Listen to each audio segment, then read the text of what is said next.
제가 오늘 드린 말씀도 이 나라와 민족을 위한 기도 제목들을 나눠드리는 거라고 볼 수가 있는데요.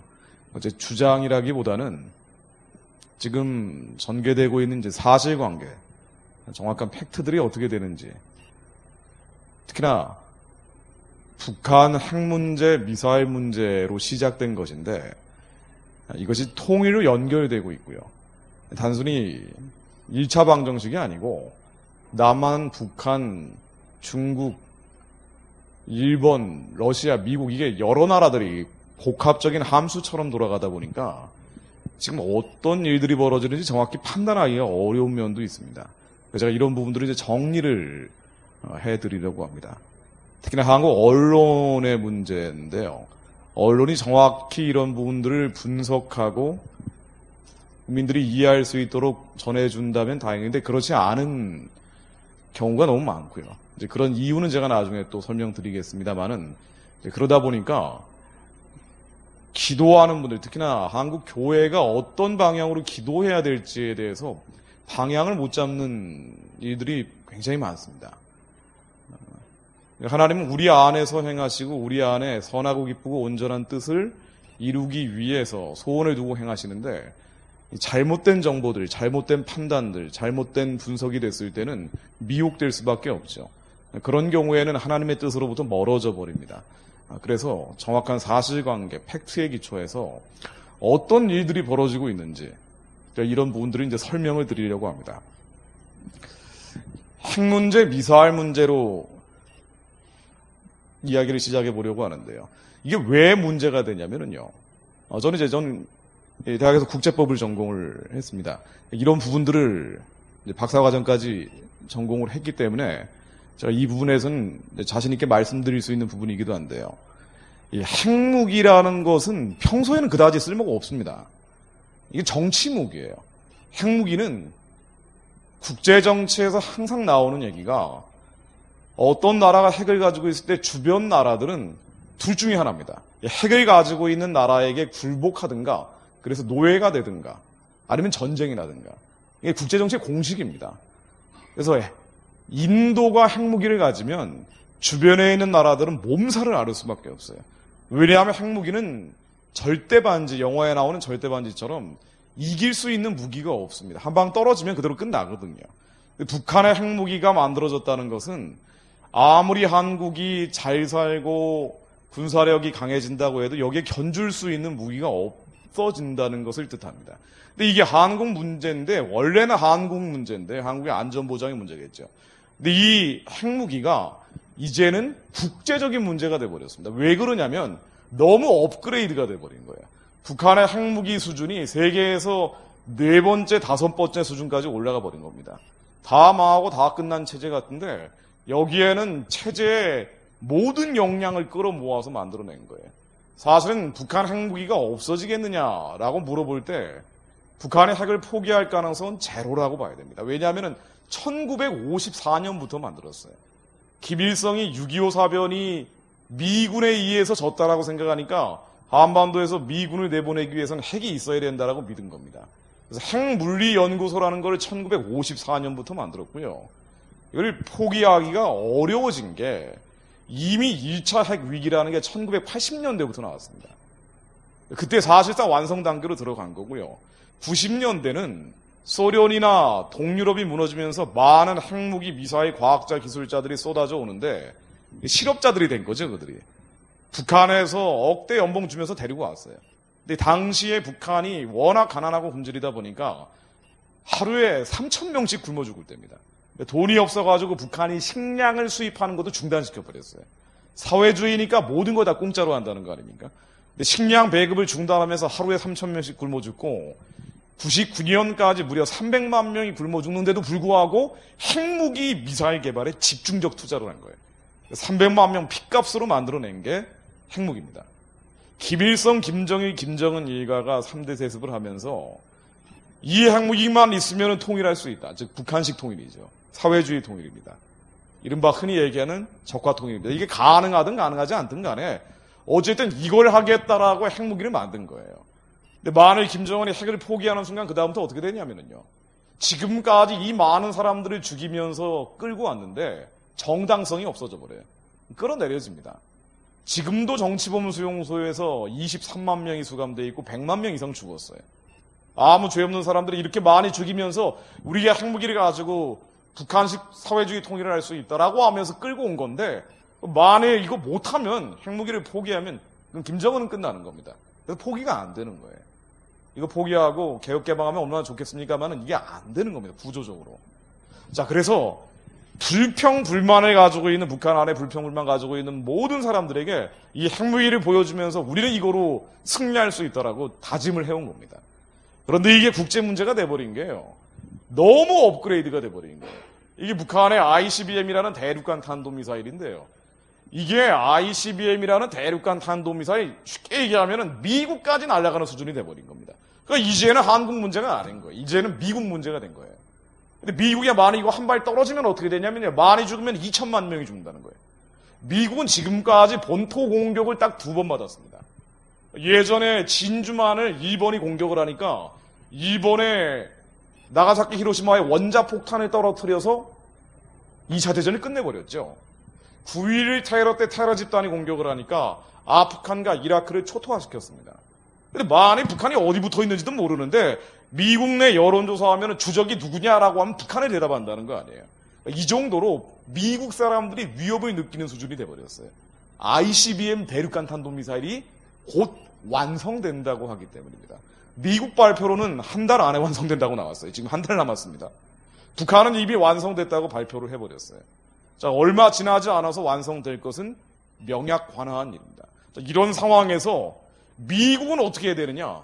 단순히 북한이 미사일을 날리느냐 날리지 않느냐 문제뿐 아니라 테러 집단한테 넘어가는 거예요. 테러 단체한테 넘어가는 겁니다. 이게 작아지면 제가 들고 온 가방 정도로 작아집니다. 핵폭탄이 실험을 자꾸 하는 이유는 작아지는 거거든요. 계속 작아져서 가방 정도로 작아지면은요, 분해해서 워싱턴 같은 데서 터트려 버리는 거예요. 테러 집단, 테러 단체가 미국을 다 노리잖아요. 근데 그러면 미국은 큰일 나는 거예요. 어떤 대통령도 이걸 용서할 수 없습니다. 북한 핵무기 미사일은 더 이상 용서가 안 된다는 수준까지 온 겁니다. 그래서 요즘 나오는 얘기들, 미국에서 험한 얘기들이 많이 나오죠. 왜 그러냐면은요, 너무 업그레이드가 돼버린 거예요. 이건 미국이 좋은 나라인지 나쁜 나라인지하고 관계가 없는 거예요. 이건 한국의 보수인지 진보인지 좌파인지 우파인지하고 관계가 없습니다. 지금 세계 정세가 그렇게 돌아가고 있는 거예요. 우리가 세계 정세가 어떻게 돌아가고 있는지 모르기 때문에 구한말의 일제 침략을 겪었죠. 세계가 어떻게 돌아가고 있는지 우리는 국내 문제만 보고 있으니까 잘 못 보지만 세계는 그렇게 돌아가고 있는 겁니다. 그래서 올해 트럼프 대통령이 뭐라고 연설했냐면요, 미국의 최대의 과제가 북핵 문제 해결이라고 얘기합니다. 미국이 세계에서 제일 강한 나라는 건 다 아시죠? 세계에서 GDP가 가장 높은 나라입니다. 2년 동안 버는 돈이 제일 많은 나라죠. 군사력을 2년에 쓰는 돈이 절반 정도, 세계에서 절반을 미국 혼자 다 씁니다. 나머지 나라가 다 합쳐도 미국을 못 이기는 수준이에요. 근데 이 나라가 뭐라고 얘기하냐면은 북한은 감옥국가, 노예국가다. 만일 북한이 핵무기 미사일을 계속 개량한다면 그러면 이 감옥국가, 노예국가는 끝낼 수도 있다는 얘기를 하고 있는 겁니다. 펜스 부통령이 얼마 전에 한국 평창올림픽에 왔었죠. 이분도 와서 한국 정부에서 펜스 부통령과 북한의 김영남이라는 북한 측 대표와 만나게 하려고 하다가 미국이 불쾌하다라고 하면서 5분 만에 나가버렸죠. 왜 이러냐면 핵무기 미사일이 해결이 안 되는데 뭘 하겠냐는 거예요. 그만큼 미국도 위기감을 느끼는 겁니다. 북한 정권은 이 평창 갔다 와서 한 얘기인데요, 가장 전제적이고 포갑적 정권인데 악마 같은 정권이라고 얘기합니다. 펜스 부통령이 하나님 음성 듣는 사람이라고 언론에 보도가 나오더군요. 트럼프 대통령도 미국의 정통 기독교를 대변하고 있다고 하는데 그 뒤에 있는 사람들은 더 독실한 기독교인들이라고 알려져 있습니다. 근데 이런 사람들이 뭐라고 얘기하느냐? 악마 정권이다. 악마 정권은 무너져야 된다는 거예요. 미국이 이렇게 보고 있다는 겁니다. 미국의 안보 담당관은 뭐라고 얘기하느냐? 제재를 회피하는 국가들은 무책임한 행동이다. 미국은 지금 북한에 대해서 어떻게든 평화적으로 해결하겠다는 거예요. 핵무기 미사일은 포기하라는 얘기입니다. 그런데 이 핵무기 미사일을 평화적으로 해결하기 위해서 제재를 하고 압박을 하고 봉쇄하는데 여기에서 이탈되는 나라들이 있다면 이것은 우리도 받아들일 수 없다라고 얘기하고 있는 거예요. 자, 그래서 지금 미국 입장은 뭐냐면요, 일단 평화적으로 하겠다는 거예요. 평화적으로 북한에 들어가는 돈줄을 끊어버리겠다는 겁니다. 김정은에게 들어가는 달러줄을 끊어버리겠다는 거예요. 이게 압박과 제재와 봉쇄예요. 그래서 핵무기 미사일을 포기하면 좋은데 이 핵무기 미사일을 북한이 포기하겠는가? 포기하지 못할 거라는 걸 사실은 다 알고 있어요. 포기될 수가 없어요. 북한 정치의 현실을 고려하면. 그래서 만약 이게 포기를 안 하면 압박하고 봉쇄하고 제재하다가 포기를 안 할 경우에는 북한 체제가 무너져도 어쩔 수 없다는 거예요. 뭐 억지로 무너뜨리진 않겠지만 무너져도 어쩔 수 없다는 거예요. 왜? 핵무기 미사일 문제 때문에. 북한은 지금 전 세계하고 싸우고 있는 거예요. 여기에 미국의 동맹국가인 일본, 영국, 호주, 뉴질랜드는 물론 유럽에 있는 모든 나라들이 다 참여하고 있는 겁니다. 전 세계가 북한에 대해서 핵무기 미사일은 용인할 수 없다. 왜냐하면 이게 단순히 미국 문제가 아닌 게 지금 무슬림들에 의해서 프랑스도 테러가 끝없이 벌어지고 있어요. 근데 만약에 핵폭탄이 작아져가지고 파리에서 터져버리면 큰일 나는 거예요.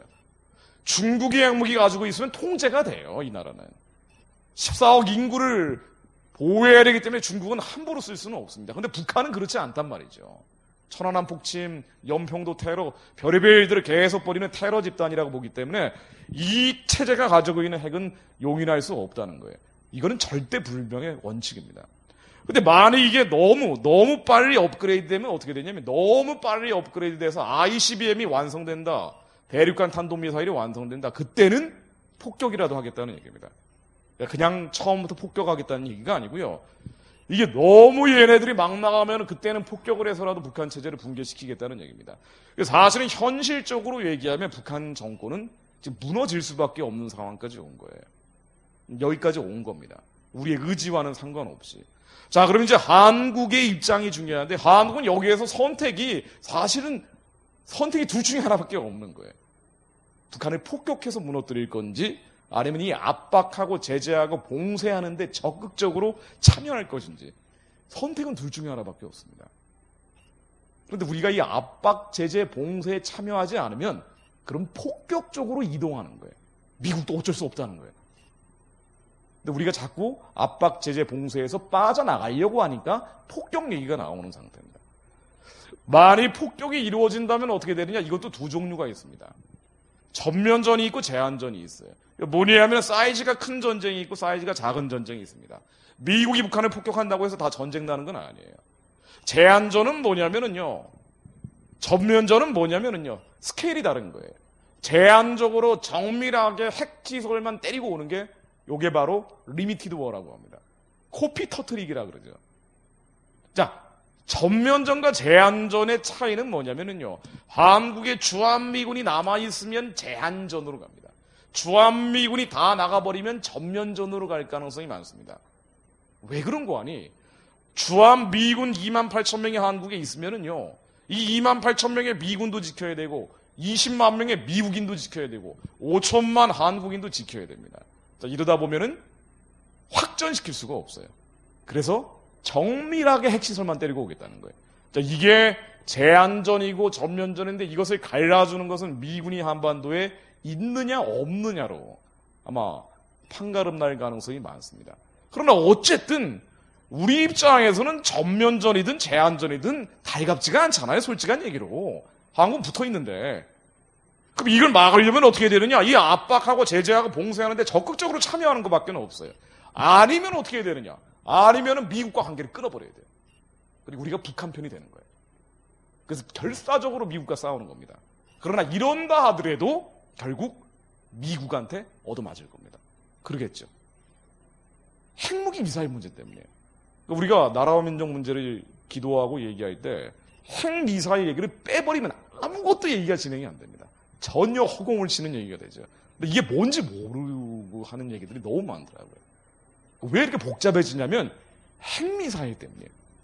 미국은 절대로 용인할 수 없다는 거예요. 북한은 어떻게 나오냐면요.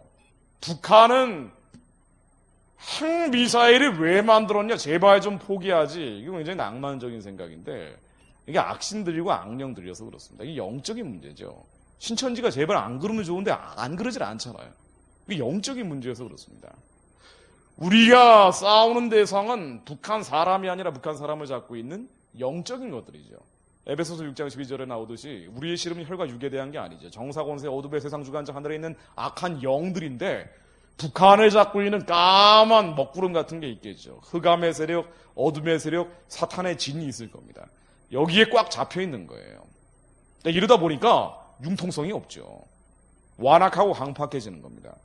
이러다 보니 70년 동안 제발 이 사회주의, 공산주의 버리고 정상적인 체제가 되면 좋겠지만 정권이 무너지기 전까지는 불가능한 거예요. 그래서 핵무기 미사일을 만들고 한국에서 어떻게든 통일하겠다고 북한은 70년 동안 이 꿈을 버리지 않은 겁니다. 우리는 통일하겠다는 생각을 안 하지만 북한은 이 꿈을 버린 적이 없어요. 김일성은 관뚜껑 닫고 들어가는 날까지 통일 얘기를 하나도 안 한 날이 없대잖아요. 대단합니다. 사람이 하는 역사가 아닌 거예요. 김정일도 똑같았다는 거예요. 지금 김정은도 그렇다는 거예요. 근데 이 통일이 뭐냐는 거예요.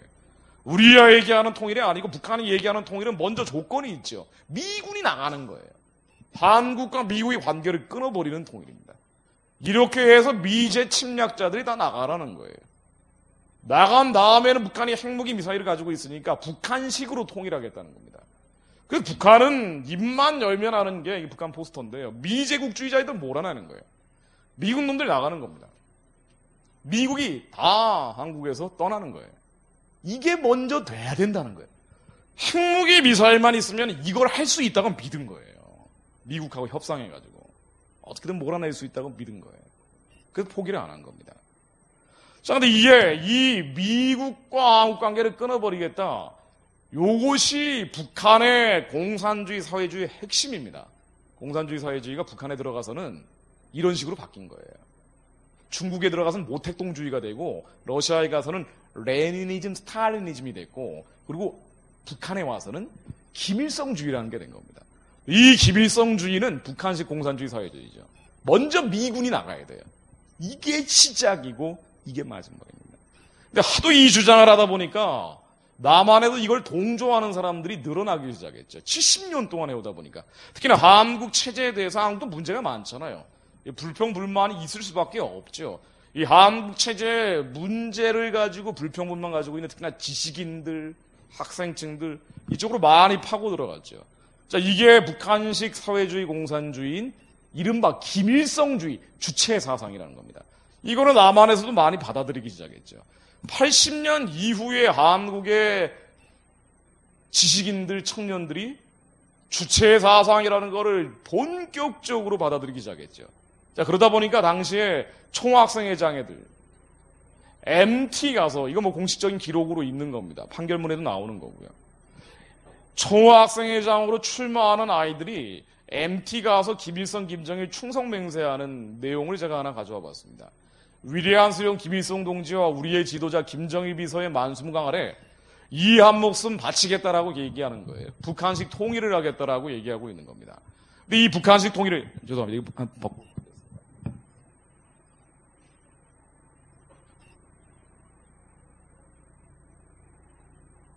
특이한 건 뭐냐면요. 북한식 사회주의 통일을 하기 위해서 김일성, 김정일을 위해 싸울 것인데 이걸 하기 위해서 먼저 민족이 해방되는 그날까지 열사원전하겠다는 거예요. 이 민족이 해방되는 게 뭐냐면요. 남한은 아직 해방되지 않았다는 거예요. 북한은 해방됐는데. 그래서 해방된 북부조국의 힘을 빌어서 아직 해방되지 않은 남부조국을 해방시키겠다는 겁니다. 즉 미군을 내보내야 된다는 거예요. 이게 시작이에요. 너무나 중요한 선결 과제인 겁니다. 이 김일성주의, 북한식 사회주의 공산주의는. 설마 이런 사람들이 있겠느냐 하지만 있어요. 많죠. 저도 해봐서 알아요. 저도 해봤다니까요. 교회 안 다니면은 이쪽으로 가기가 굉장히 쉬워요. 저도 중고등학교 때도 그랬다니까요. 제가 지난번에 와서도 말씀해 드렸지만 제 얘기 굉장히 하기 싫은데 그럼에도 불구하고 안 하면 너 뭘 알고 이렇게 얘기하느냐라고 생각하시는 분들이 많으시기 때문에 어쩔 수 없이 부끄러운 얘기를 하는 겁니다. 저는 중학교 때부터 그랬습니다. 고등학교 때는 애들 모아놓고 서클 만들어가지고 미군 철수해야 된다 그랬어요. 저희 형님들이 386 세대고 저도 전남 사람이거든요. 해남 사람입니다. 해남 강진 어머니가 와이프는 전남 놔줍니다. 저는 전라남도 선고를 못해도 진고는 되는 사람이에요. 근데 광주가 있었잖아요. 80년 광주 민주항쟁 거치고 나서 그 다음부터 호남 사람들은 어마어마한 심리적 타격을 입었죠. 그러니까 그 상처를 파고드는 거예요. 한국의 권위주의 정부들이 잘못한 것들이 있습니다. 이 과정에서 하나님이 어떻게 역사하셨는지를 봐야 되는데 사실은 굉장히 이렇게 보기 어려워요. 그러다 보니까 우리의 작은 잘못에 대해서는 현미경을 들여다보지만 북한의 큰 잘못에 대해서는 눈 감고 가는 경우가 많다고요. 그래서 이거를 전체적으로 하나님의 제사장 나라라는 시각에서 봐야 되는데 그러기가 쉽지가 않습니다. 자, 그러다 보니까 이 남한의 많은 문제점들을 해결하기 위해서 어떻게 해야 되느냐? 사회주의나 공산주의를 대안으로 제시하는 사람들이 많아지기 시작했어요. 80년대부터. 근데 이게 공산주의, 사회주의를 하기 위해서는 먼저 미군이 나가야 된다고 본 거예요. 이거를 김일성주의 주체사상이라고 부릅니다. 제가 대학에 들어가서는 전 주사파 언더서클이라고 그러죠. 이제 이런 데서 활동은 안 하고 생각은 비슷하게 그냥 가지고 간 거예요. 저는 민족주의인 줄 알았어요, 이게. 이게 자주성과 주체성을 지키는 거라고 생각을 한 거예요. 그래서 저는 미국 여행도 안 갔습니다. 저희 아버님, 어머님이 영주권자셨어요. 근데 저는 미국 여행도 안 갔어요. 부모님 미국 계신데 저는 안 갔어요. 저 제국주의자를 나라 안 가겠다고. 그 정서가 뭔지 전 이해를 해요. 이거 민족주의라고 여기는 거예요. 자주적이고 주체적이고 주권 국가로서는 이렇게 돼야 된다고 생각을 한 거예요. 북한은 다른 건 편안하고 굶주리고 망해가는 건 아는데 그래도 자주적이고 주체적인 나라다라고 생각을 한 거예요. 인권 문제를 모를 때였죠. 김일성 일가가 얼마나 많은 사람을 죽였는지 정치범 수용소에서 지하 기독교인들이 얼마나 많이 죽어갔는지를 모를 때입니다. 그래서 굉장히 그럴싸한 거로 본 거예요. 그리고 북한의 논리를 그대로 가져왔어요. 김일성 항일 무장 투쟁을 했다는 주장들을 그대로 받아들였죠. 나중에 알고 봤더니 다 거짓말이더라고요. 항일 무장 투쟁을 한 적이 없죠. 북한의 날조된 역사죠. 항일 의식은 있었겠지만 공산주의 활동한 거예요. 동북항일연군이라는 중국 공산당 활동을 18살 때부터 하다가 그 다음에 소련 공산당으로 들어가서 KGB 이론으로 들어온 겁니다. 이거를 이제 다 그대로 믿은 거예요. 왜냐면 광주 때문에. 광주에서 전 3,000명 죽은 줄 알았거든요. 이놈의 나라는 태어나지 말았어야 나라로 온 거예요. 근데 많은 지식인 대학생들이 이쪽으로 갔죠. 그래서 제 주변에 전남 애들 보면은요, 웬만하면 이쪽 계열로 갔습니다. 대학에서 보면. MT 갔다 오면은요, 기도합니다. 얘네들 교회도 안 다니는데. 뭔 기도하는가 보면은요, 위수긴동, 친지긴동이에요. 위수긴동, 친지긴동. 너 교회도 안 다니는 웬 기도를 하냐? 위대한 수령 김일성 동지 만세, 친애하는 지도자 김정일에서 만세, 그러고 하는 거예요. 김일성을 대안으로 여긴 거예요. 이런 사람 많아졌어요. 실제로 있는 거니까 뭐 그거 없다고 하면 안 됩니다. 이거는 진보 좌파가 아니에요. 이건 김일성주의입니다. 주체사상파입니다. 이걸 이제 NLPDR이라고 불러요. PDR이 뭐냐면 사회주의 공산주의로 가야 되는데 이 People's Democratic Revolution으로 가기 위해서는 NL, National Liberation으로 가야 된다는 거예요. 이 NLPDR에 당연히 기독교인들은 없죠. 기독교 껍데기는 걸치고 있어도 절대 기독교인은 아니죠. 저도 교회 안 다닐 때 이랬던 겁니다. 내셔널 리버레이션, 미국 제국주의자들이 나가야 그래야 PDR이 된다고 본 거예요. 근데 이 주사파들 김일성주의자들이요, 지식인들이잖아요. 이게 사회 곳곳에 엘리트층으로 진출을 하는 거예요. 근데 80년대부터 운동권이 다 이 NLPDR로 장악이 된 겁니다. 제일 많이 들어간 데가 어디냐면요, 언론계로 들어갔어요. 이 주사파들이. 그리고 사법시험을 붙습니다. 제 주변에 요 전남 출신의 NLPDR 제가 아는 선배 후배 친구들 중에 사법시험 안 붙은 애들 제가 한 명도 못 봤어요. 늦더라도 다 붙더라고요. 혁명 정신 가지고 보니까. 이 친구는 나중에 판사, 검사, 변호사 하죠. 어떻게 하겠습니까? 자기 속내는 잘 안 드러낸다 그래도 어느 순간은 다 드러내죠. 지금도 김일성, 김정일 사진 걸어놓고 맹세하지는 않겠지만 그 생각은 그대로 남아있어요. 그러니까 이게 이제 한국의 이제 영적인 어둠을 만들어낸 겁니다. 하나님 자리에 김일성이 들어가 버린 거예요. 기독교원 완전 상극입니다. 혁명이 안 되는 이유는 미제국주의자들이 기독교 문명을 가지고 와서라고 본 거예요. 교회는 사라져야 돼요. 여러분들 이렇게 봐요. 그러니까 한국 시위할 때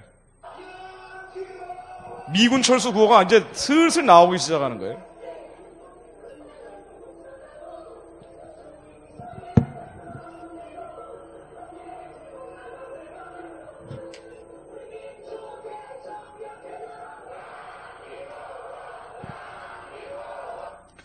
미국 대사관 앞입니다.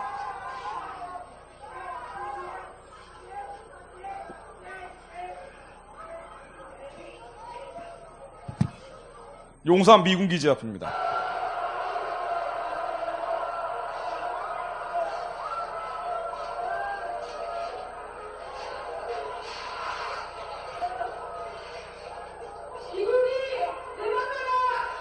왜 이럴까요? 왜 이럴까요? 이 영적인 것들입니다. 영적인 것들이에요. 제가 알아요. 너무 잘 알아요. 제가 하나님 싫어하는 것만 20대 때 하도 많이 하고 다녀가지고 제가 너무 잘 알고 있습니다. 그리고 이 독약을 안 마셔본 분들은 설마 그렇겠거니라고 생각을 하는 거예요. 근데 마셔본 사람들은 알죠. 그건 독약이에요. 하나님의 대적하는 일들입니다. 자, 그런데 지금 미국과 중국 마치 5차 방정식처럼 복잡하게 일이 전개되다 보니까 남북 문제가 단순히 남한과 북한만의 문제가 아니어서 더 혼란스럽게 만드는데요. 이 미국과 중국 문제도 결국은 남북 문제에서 파생되는 것들인데 복잡해진 이유는 미국, 중국이 패권 전쟁을 벌이고 있기 때문이에요. 세계에서 제일 강자가 누구냐? 미국이 강자인데 중국이 뜨고 있거든요. 근데 이제 한국은 어느 쪽으로 갈 것인지 이거 사실 선택해야 되는 상황까지 와버린 겁니다. 조정래 작가, 태백산맥 쓴 조정래 작가죠. 한국 사람들 중에 많은 사람들은 주체 사상파들, 김일성주의자들이 많아져가지고 한미 관계가 틀어져도 별 문제 안 된다고 생각하는 분들이 많아요. 왜? 중국이 있기 때문에. 우리야 미국에서 중국으로 배를 갈아타도 된다라고 봐요. 그래서 많은 지식인들이 저렇게 얘기합니다. 중국이 G1, 글로벌 1, 제일 센 나라가 곧 될 것이기 때문에 우리가 미국에서 중국으로 배를 갈아타도 큰 문제 안 된다고 봅니다. 근데 실제로 그런지 제가 잠깐만 말씀을 드려볼게요. 이게 아주 보편적인 지식인들의 정서예요. 한반도는 원래 전쟁이 많은 땅입니다. 그렇죠. 우리야 5천년 역사에서 963번 외침을 당했어요. 왜 5년에 한 번씩 외적들이 침략했는데 일제시대하고 임진왜란 정묘호란 빼놓고 나면 나머지는 다 중국이 쳐들어온 거예요. 5년에 한 번씩 우리는 외침을 받은 나라입니다. 그런데 지난 70년 동안 원고 근공이라는 걸 한 거예요. 그래서 전쟁이 없었어요. 뭐냐면은요, 한반도가 세지는 걸 중국이나 일본은 원치 않아요. 망치나 단도처럼 여깁니다. 그래서 틈만 나면 해양 세력과 대륙 세력이 반도로 쳐들어오는 거예요. 그런데 중국이나 일본은 한국에 대해서 영토를 침략하겠다는 욕심이 있는데 멀리 있는 나라들은 그런 욕심은 없거든요. 그래서 멀리 있는 미국과 우리가 동맹을 맺으니까 중국, 일본이 함부로 못한 거예요. 게다가 이 나라가 세계에서 제일 강한 나라다 보니까 중국, 일본은 물론 북한도 한국에 대해서 어떻게 해보질 못한 겁니다. 한미동맹을 맺어놓으니까 70년 동안 전쟁이 없었어요. 그러나 우리는 원래 전쟁이 많았던 땅이에요. 우범지대에 살고 있다고요. 한미관계가 약해진다는 건 뭐냐면 옛날로 돌아간다는 거예요. 중국과 일본이 우리를 넘보기 시작한다는 얘기예요. 만만해 보이니까. 그리고 북한도 그럴 수밖에 없다는 겁니다. 북한은 이걸 너무 잘 알죠. 그래서 한미관계를 끊어내면 한국을 어떻게 해볼 수 있다고 보는 겁니다. 우리의 안전보장판이 됐던 게 미국인데 미국에서 중국으로 갈아탄다고 했을 때 이게 과연 합리적이냐? 그래서 중국이 그렇게 세지고 있느냐? 그렇지 않다는 거예요. 이걸 세계가 어떻게 돌아가는지 전혀 모르기 때문에 하는 얘기입니다. 미국은 전 세계에서 군사력이 제일 셉니다. 국방비를 절반 정도 쓴다니까요. 나머지 나라들이 다 합쳐도 못 이깁니다. 근데 미국과 동맹국들 국방비를 합치면 한 80% 정도 돼요. 그러니까 중국이 아무리 커져도 미국을 군사적으로 따라잡을 수는 없어요. 다만 지금 걸리적거리기 시작하니까 미국이 한번 손을 봐야 되는 거 아니야라고 하는 거예요. 지금 중동에서 석유를 중국이 수입을 할 때 바닷길을 통해서 가지고 옵니다. 미국 칠함대가 보호를 해줘요. 미국이 보호를 안 해주면 중국은 석유 수입을 못해요. 중국이 땅덩이가 넓지만 인구가 14억이니까 석유가 모자라다고요. 자원이 어마어마하게 부족한 나라예요. 그래서 파이프라인을 중동에서 뚫어가지고 중국으로 직접 들여오려고 하는 시도를 미국에 의해서 계속 차단되고 있어요. 미국이 제일 센 나라니까. 예전에 소련은요, 소련하고 미국하고 냉전을 했잖아요. 소련은 미국보다 군사비를 더 썼어요. 그러나 지금 중국은 미국의 10분의 1도 못 씁니다. 경제력은 더 그렇죠.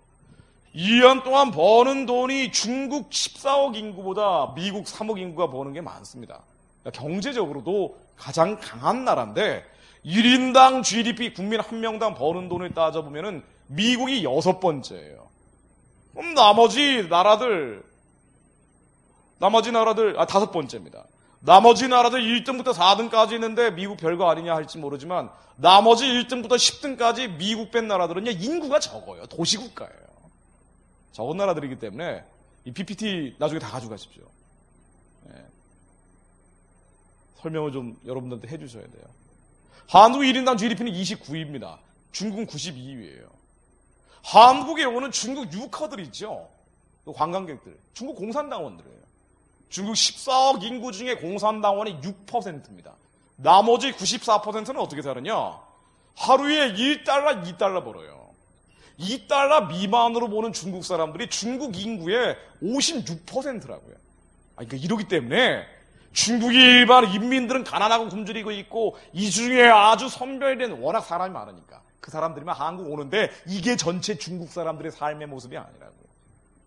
그러니까 이렇게 삶의 격차가 어마어마하게 차이를 나고 그래서 세계 엘리트들은 미국으로 가는 거예요. 시진핑의 딸도 하버드로 유학을 가는 겁니다. 북경대로 안 가잖아요.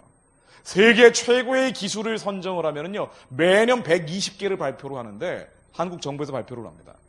97%가 미국 거예요. 왜? 엘리트가 다 모이니까. 자유가 있기 때문이죠. 토론할 자유, 연설할 자유. 중국에서는 자유라는 단어가 검색이 안 되거든요. 인터넷 검색이 안 돼요. 자원은 앞으로 어떤 나라가 제일 센 건지를 보여주는 미래의 예측 지표라고 합니다. 세계에서 제일 중요한 자원이 천연가스하고 석유라 그래요. 그런데 천연가스가 제일 많은 데가 러시아라고 알려져 있지만 이게 에너지 기구, 세계 에너지 기구에서 캡처한 겁니다. 미국이 제일 많습니다. 왜냐면 이게 기술력도 있어야 뽑아내거든요. 게다가 미국은 저 서부에 있는 시애틀에서 LA까지 연결되는 로키 산맥 근방은 아예 조사도 안 해요. 후손들을 위해서 내버려 두는 거예요. 세계에서 자원이 제일 많아요. 신대륙이니까 그런 거예요. 하나님이 축복해 주신 땅이에요. 석유가 제일 많은 나라가 어딨냐? 사우디아라비아가 아니라 석유를 제일 많이 생산하는 건 미국이에요. 그러니까 이 얘기 인증 만에 정말 미국, 중국이 붙었다. 그럼 중국은 끝나는 거예요. 이게 현실입니다. 경제적으로도 그래요.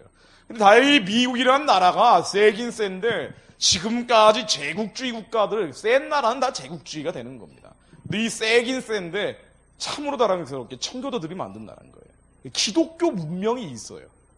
그래서 한국이 6.25 사변 났을 때 한국에 참전을 해서 대한민국의 자유민주주의 시장경제를 지켜줬는데 이 당시에 한국에서 죽은 사람들이 5만 명이죠. 장군 아들만 142명이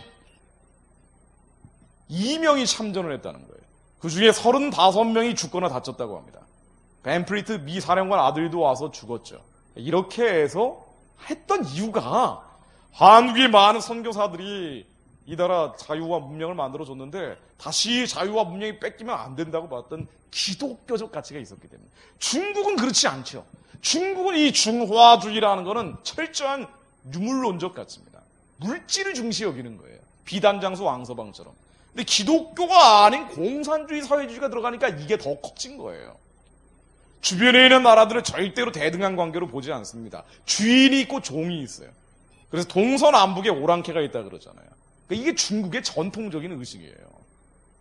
중국은 이 유물론과 사회주의, 공산주의, 하나님이 아닌 다른 것들을 섬기는 물질적 가치가 지배를 한 나라다 보니까 원래 제국주의나 전체주의적 성격이 있는데 이게 더 커진 거예요.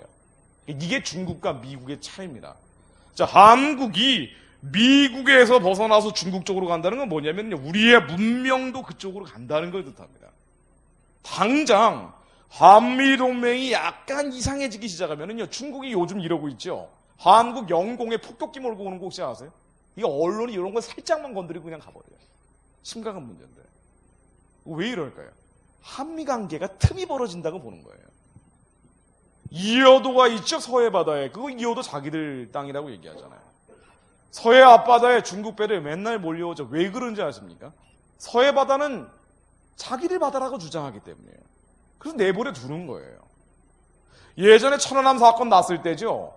중국 장군이 세미나장에서 이런 얘기를 했습니다. 미군만 없었으면 한국은 진작 손봤을 나라다라고 얘기를 했어요. 그러니까 한국은 사실은 미군만 없으면 자기들 마음대로 주물럭거릴 수 있다고 보는 거예요. 지금 한미 관계가 이렇게 되고 있는데 이게 만일 한국이 미국으로 균형 외교라고 하지만 사실은 그게 아니죠. 한미 관계는 약해지고 한중 관계는 강해지는 거예요. 이렇게 되면은 한국 교회가 결국은 중국식으로 변화될 겁니다. 중국식이 어떻습니까? 요즘 난리죠, 중국에 계신 선교사분들. 시진핑이 워낙 기독교를 탄압하니까 교회를 폭파시켜버린다는 거 아니에요. 삼자교회가 있고 지하교회가 있는데 삼자교회도 말을 안 들어버리면 폭파시켜버린다. 이게 지하교회가 아니에요. 삼자교회입니다. 공인된 교회죠. 여기에 한국 사람들의 의식이 어떤지 대형 포탈 사이트, 인터넷, 우리 핸드폰에 깔려있는 포탈 사이트에 댓글들이 어떤지 제가 잠깐만 한번 들여다보겠습니다. 교회를 폭파시킨다고 하니까 한국의 정서도 사회주의, 공산주의, 그리고 친중적 정서들이 이제 늘어나면서 이게 유물론적 가치죠. 인본주의예요, 결국. 하나님 아닌 다른 것들을 우리가 더 중요시 여기는 거예요. 우리의 지적인 가치들을 더 중요시 여기는 것들이죠. 자, 이러다 보니까 국내 도입이 시급합니다. 이 수천 건 좋아요 댓글을 받은 거예요. 목사들이 장사에 처먹으니까 그렇지. 종교 자유라고 그건 놈들 주장이고 한국 목사들도 다 처벌해라. 서초동 검찰청 앞에 있는 교회 좀 폭파해라. 짱깨들 이거 하나는 넘버원이다. 부럽다. 한국 대형교회도 저렇게 부숴버리면 좋겠다. 한국 정서가 사실은 이런 정서들이 점점 늘어나는 겁니다. 유물론적 정서죠. 인본주의적 경향이에요. 만일 정말 한국의 체제가 제가 말씀드리겠지만은 헌법마저도 이런 방향으로 바꾸게 된다면은 이런 정서들이 폭발해버릴 거예요. 그러니까 중국식으로 간다는 거예요. 북한식으로 간다는 겁니다. 이게 뭐 적화 통일이다. 이건 굉장히 좀 거창한 표현이고요. 그냥 우리의 문명이 그런 식으로 이제 클릭 이동을 하는 거예요. 이번에 북한이 평창 올림픽 응원단을 파견을 했죠. 북한 사람 같지 않은 북한 사람들이 온 겁니다. 다 성형수술 해가지고 북한 남자들 평균 신장이 157cm예요. 남자들이. 여자들은 150 미만이라는 얘기도 있어요. 다 키 크고 미인들이죠. 북한 사람 같지 않은 북한 사람이죠. 심리적 전략 차원에서 보낸 사람들인데, 자, 이 친구들이 와가지고 응원을 한 이유가 뭐냐? 남북 화해 협력 평화가 오고 있다라고 환영하는 국민들도 많습니다. 자, 뭐 이걸 뭐 나쁘다고 할 수는 없어요. 그런데 북한의 의도는 뭐냐는 거예요. 김정은이 1월 1일 날 명확하게 밝혔죠. 신년 연설을 통해서 우리가 응원단을 보내는 이유가 있다. 북한은 예측이 됩니다. 왜 예측이 되냐면요. 이념 따라 하기 때문이에요. 이론대로만 하기 때문이에요. 사회주의 공산주의는 이념과 이론이거든요. 그 공식대로 갑니다. 그래서 예측이 됩니다. 지금까지 주장했던 건 하나도 바뀌지 않았죠. 우리가 응원단 보내는 이유는 핵무기 미사일을 절대 포기하지 않을 것이고 앞으로 대량 생산하는 걸 한국이 용인해 준다면 가겠다고 그랬어요. 실전 배치하는 걸 용인해 주면 간다고 그랬어요. 한미 군사훈련은 우리가 연기했잖아요. 올해 2월에 하기로 한 걸 평창올림픽에 북한 올림 대표단이 오니까 4월로 연기했는데 연기가 아니라 무기한 중단하고 주한미군을 완전히 철수하는 조건으로 온다고 그랬어요. 그리고 북한식 통일을 하기 위한 것이다. 이거를 북한은 주체혁명이라고 해요. 주체사상으로 혁명하는 것. 교회를 부셔버리고 김일성 동상 세우는 거죠. 이걸 하기 위해서 이 최후 승리를 하기 위한 거라고 김정은이 명확히 얘기를 한 거예요. 그 다음에도 북한은 되풀이해서 이 주장을 합니다. 한미 군사훈련 재개했다는 큰일 날 줄 알아. 주한미군이 완전히 철수하는 걸 우리가 알고 있겠어. 우리가 이 조건으로 오는 거야. 너희들 고마워해야 돼. 계속 이 얘기를 하는 거예요. 여기에서 한국이 어떤 선택을 하느냐, 어떤 입장을 가지고 정책을 꾸려나가느냐가 굉장히 중요하죠. 국민들은 이런 거 뭐 일일이 신경 쓸 수가 없잖아요. 자, 미국과 중국은요, 지금 대화할 수가 없어요. 우리는 대화라고 맨날 얘기하지만 대화할 수가 없어요. 핵무기 미사일 문제를 빼버리면 대화가 될 수도 있겠죠. 예전에 90년대 대화했어요. 2000년대 초반까지도 대화했어요. 근데 핵무기 미사일이 이제는 미국을 죽일 정도가 되니까 이제 대화가 안 되는 거예요. 핵미사일을 폐기하라는 건데 김정은은 폐기할 수 없다는 거예요. 대량 생산하겠다잖아요. 실전 배치하겠다잖아요. 미국과 북한은 지금 타협, 협상, 중용으로 갈 수가 없는 겁니다. 이게 현실이에요. 그럼 어떻게 해야 됩니까? 그러니까 둘 중에 하나로 가면 안 되는 거야. 선택을 해야 되는 거예요. 지금 어쩔 수 없이. 뭐 남북 화해협력도 좋은데 우리야 지금 선택을 해야 되는데 이번 정부에서는 선택을 했죠. 아주 명확하게 선언을 한 겁니다. 지난해 6월 달에 한국 대통령께서 미국의 CSIS라는 정책연구소에 가서 한국의 외교 통일 안보 정책의 입장이 뭐냐라고 물어봤어요. 여기에 대해서 연설을 했습니다. 전 세계인들을 상대로 우리의 원칙은 4가지 노입니다라고 얘기를 한 거예요. 이 4가지 노 너무나 중요한 원칙인데 이것 때문에 모든 부수적인 정책들이 나오고 있습니다. 이 4가지 노는 뭐냐면요. 첫 번째, 북한에 대해서 적대적으로 우리는 가지 않을 것이다. 그리고 적대적인 것도 용서할 수 없다. 우리는 북한의 정권 교체도 하지 않을 것이고 정권 교체도 용납할 수 없다. 우리는 북한 정권 붕괴도 하지 않을 것이고 북한 정권 붕괴도 용인할 수 없다. 그리고 북한을 공격하지도 않을 것이고 북한 공격받는 것도 용인할 수 없다 그랬어요. 요컨대 몽고하니 4가지 노는 뭐가 노라고 얘기하는 거냐? 김정은 정권이 무너지는 거는 우리는 용납할 수 없다고 한 거예요. 아니 근데 이건 좋은데 뭐 백보양보해서 근데 미국은 붕괴시키겠다는 거거든요. 근데 만약 이 4가지 노를 계속 고수한다면 어떻게 해요? 미국과 관계를 끊는 것밖에 없는 거예요.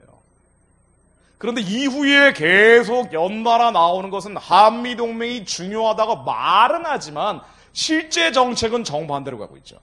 이게 지금 미국 쪽에서 한국을 보고 있는 시각의 고장이 나긴 이유입니다. 3가지 노라는 게 그 다음에 나왔어요. 이건 뭐냐면은요. 이건 언론에 뭐 나오는 얘기죠, 다.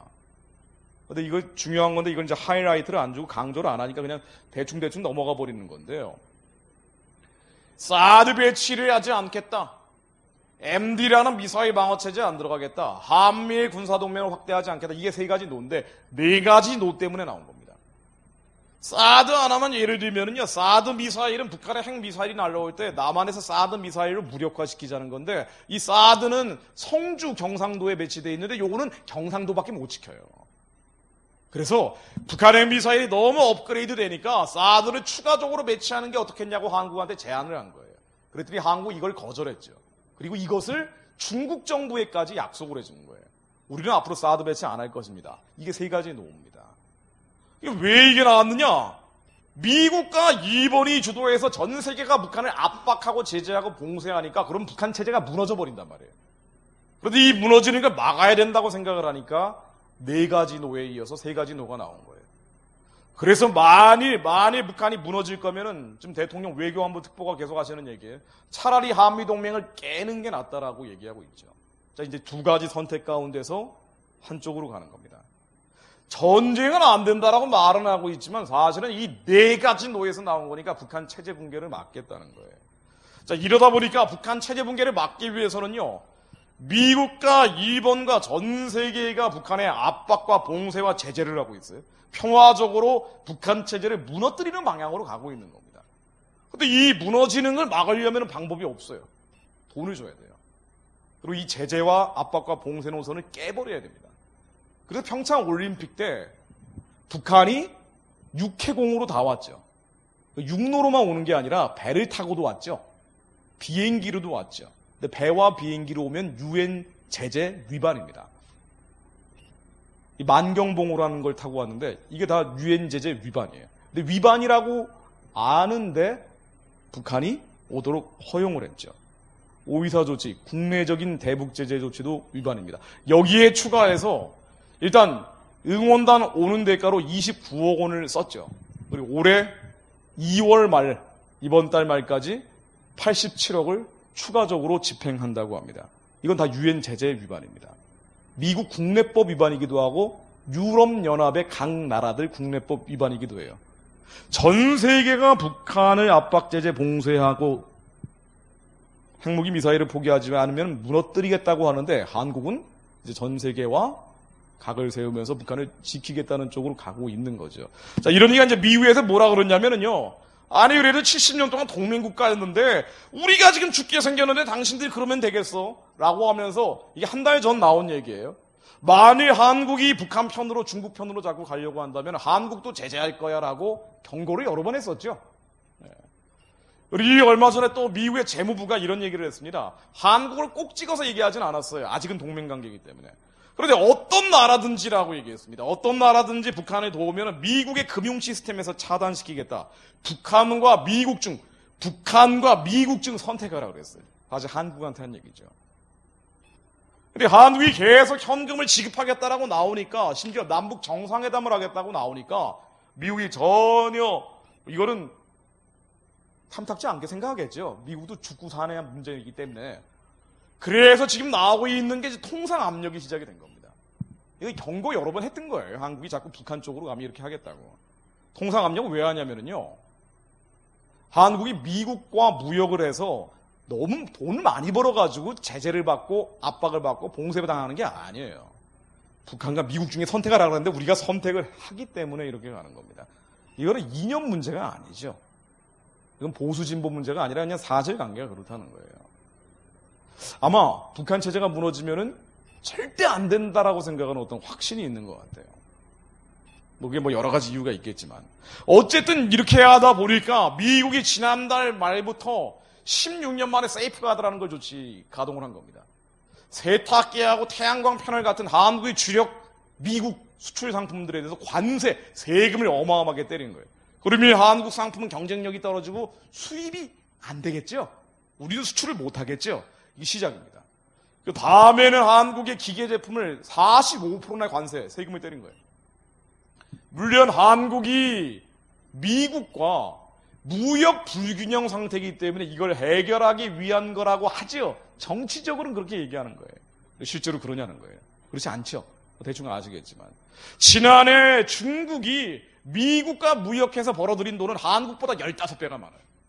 그러나 한국은 중국보다 더 얻어맞고 있어요.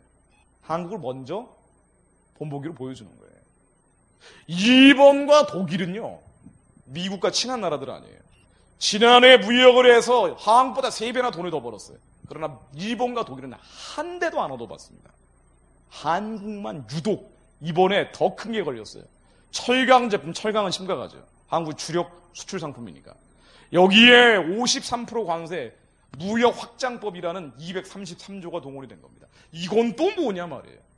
12개 나라들한테 제재를 하는데 여기에 한국이 걸려버린 거예요. 중국과 함께. 걸릴 수 있는 거 아니야 할지 모르지만, 아니 여기에 걸린 나라들이 철강 제품을 제일 많이 수출하는 나라가 캐나다예요. 캐나다는 미국하고 친하니까 안 때린 거예요. 일본과 독일은 한국보다 수출을 더해요. 그런데 미국과 친하니까 안 때린 거예요. 한국은 동맹이 아니라고 보는 거예요. 북한에 대한 시각이 다르기 때문에. 이게 심해지면 어떻게 되냐면 앞으로 이제 이런 일이 벌어집니다. 한국의 주식시장 그림이에요. 외국 돈들이 얼마나 많이 들어와 있냐는 건데, 외국 돈들 32%, 그러니까 주식시장의 30% 넘는 돈이 외국 돈입니다.